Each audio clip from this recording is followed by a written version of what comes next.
তিলথই সমবায়ে ত্রিমুখী লড়াইয়ের দামামা। প্রশাসনের কড়া পাহারায় উৎসবের মেজাজে মনোনয়ন পেশ ধর্মনগর মহকুমার তিলথই প্রাথমিক কৃষি সমবায় সমিতির নির্বাচনকে কেন্দ্র করে বুধবার রাজনৈতিক পারদ ছিল তুঙ্গে। যুবরাজনগর বিধানসভা এলাকার অন্তর্গত এই সমবায় সমিতির মনোনয়নপত্র জমা দেওয়ায় দিনটি ঘিরে সকাল থেকেই টান টান উত্তেজনা বিরাজ করছিল। তবে কোনো অপ্রীতিকর ঘটনা ছাড়াই শেষ পর্যন্ত উৎসবের আমেজেই সম্পন্ন হয়েছে এই প্রক্রিয়া। গোপন সূত্রে খবরের ভিত্তিতে স্থানীয় বিধায়ক শৈলেন্দ্র চন্দ্র নাথ আগেভাগেই প্রশাসনের কাছে কড়া নিরাপত্তার দাবি জানিয়েছিলেন। এমনকি জেলা পুলিশ সুপারকেও লিখিতভাবে বিষয়টি জানানো হয়েছিল। বিধায়কের এই তৎপরতায় বুধবার সকাল থেকে তিলথই এলাকায় মোতায়েন ছিল বিশাল পুলিশ বাহিনী। প্রশাসনের এই কঠোর অবস্থানের ফলে কোনো পক্ষই বিশৃঙ্খলা সৃষ্টির সুযোগ পায়নি, বরং সম্ভাব্য অশান্তিকারীরা এলাকায় ত্যাগ করতে বাধ্য হয়। দুপুর 12টা থেকে 2টো পর্যন্ত মনোনয়নপত্র জমা দেওয়ার নির্ধারিত সময়ে সিপিআইএম, বিজেপি এবং নির্দল তিন পক্ষের প্রার্থীরাই সুশৃঙ্খলভাবে নিয়েছে নথিপত্র পেশ করেন। সিপিআইএম এর পক্ষ থেকে 5 জন প্রার্থী লড়াইয়ের ময়দানে নেমেছেন। তারা হলেন অনিল নাথ, মঞ্জুরানী নাথ, ঝর্ণা নাথ, অমূল্য নাথ ও সুনির্মল ত্রিপুরা। অন্যদিকে ক্ষমতাসীন বিজেপি ও 5 জন প্রার্থীর নাম ঘোষণা করেছে। তবে সমবায় নির্বাচনে বাড়তি মাত্রা যোগ করেছে 3 জন নির্দল প্রার্থীর উপস্থিতি, যারা মূলত বিজেপিরই বিদ্রোহী সদস্য হিসেবে পরিচিত। দুপুর 2টো থেকে 3টা পর্যন্ত চলে নথিপত্র যাচাইয়ের কাজ এবং স্ক্রুটিনি শেষে দেখা যায় সমস্ত প্রার্থীর মনোনয়নই বৈধ বলে গৃহীত হয়েছে। উপস্থিত সংবাদ মাধ্যমের মুখোমুখি হয়ে স্থানীয় বিধায়ক শৈলেন্দ্র চন্দ্র নাথ প্রাক্তন কমিটির তীব্র সমালোচনা করেন। তিনি অভিযোগ করেন যে বিগত কমিটি কৃষকদের স্বার্থ রক্ষায় সম্পূর্ণ ব্যর্থ হয়েছিল এবং তাদের অবহেলার কারণে সমবায়টি তার উদ্দেশ্য পূরণ করতে পারেনি।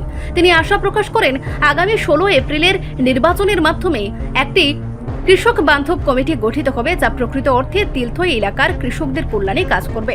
উল্লেখ্য, আগামী 16 এপ্রিল সমবায়টির ভোট গ্রহণ অনুষ্ঠিত হবে এবং ওই দিনই ফলাফল ঘোষণা করা হবে।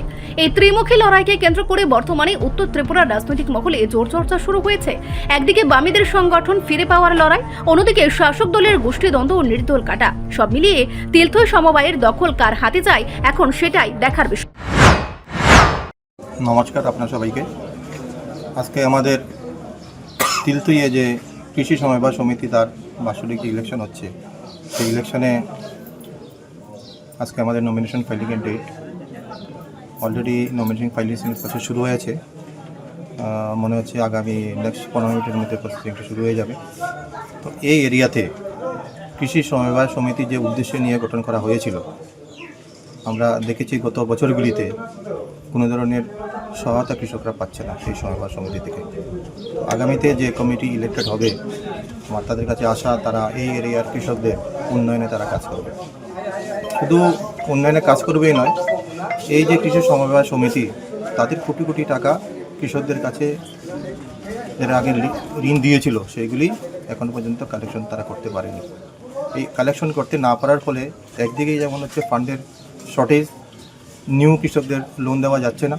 তাই যে কমিটি এখানে আসবে তাদের কাছে আমাদের ভরসা আছে, যেগুলি ব্যাড ডেটস হয়ে গেছে বা ইচ্ছাকৃতভাবে অনেক কৃষকরা রয়েছেন, এরা অকৃষিকাজে সেই ঋণটাকে ইউজ করেছে, যার ফলে কী হচ্ছে কৃষকরা সঠিক কৃষকরা বঞ্চিত হয়েছে। এই টাকাটা কালেকশন করবে এবং আগামীতে যারা লোন পাওয়ার যোগ্য তাদেরকে সঠিক সময়ে এবং কম রেটে তাদেরকে লোনের ব্যবস্থা করা হবে এবং এই সমবায় উন্নত হবে। আমাদের তিলথইয়ের যে সমস্ত কৃষকরা রয়েছে তাদের ভবিষ্যৎ উজ্জ্বল হবে।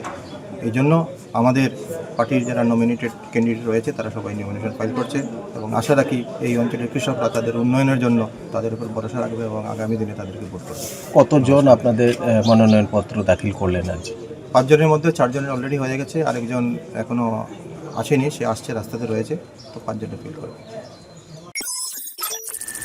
রিপোর্ট সংবাদ প্রতীক্ষা।